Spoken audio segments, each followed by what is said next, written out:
અમિતભાઈ છે. હું ધોરણ 8માં અભ્યાસ કરું છું.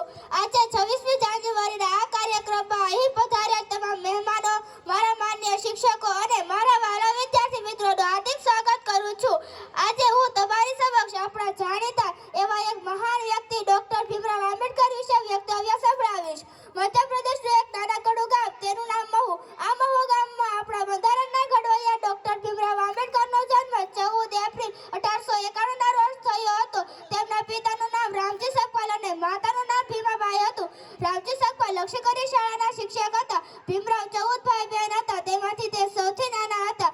ભીમરાવ જ્યારે 6 વર્ષના થયા ત્યારે તેમના માતા ભીમાબાઈ મૃત્યુ પામ્યા. રામજી સકપાલે નિર્ણય કર્યો કે હું મારા નાનકડા ભીમને ખૂબ જ ભણાવીશ. બાબા સાહેબ ખૂબ જ દેખાવડા અને ભણવામાં ખૂબ જ તેજસ્વી હતા, પણ તે સમયે દલિત જાતિ ખૂબ જ નીચી ગણાતી હતી. તેથી શિક્ષક તેમને રૂમની બહાર બેસાડતા હતા. બાબા સાહેબની અટક આંબેડકર હતી, પણ તેઓ જે શાળામાં ભણતા હતા તે શાળાના એક શિક્ષકની અટક આંબેડકર હતી. તે શિક્ષકને ભીમરાવ ખૂબ જ ગમતા હતા, તેથી તેમણે બાબા સાહેબની અટક બદલીને આંબેડકર રાખી દીધી.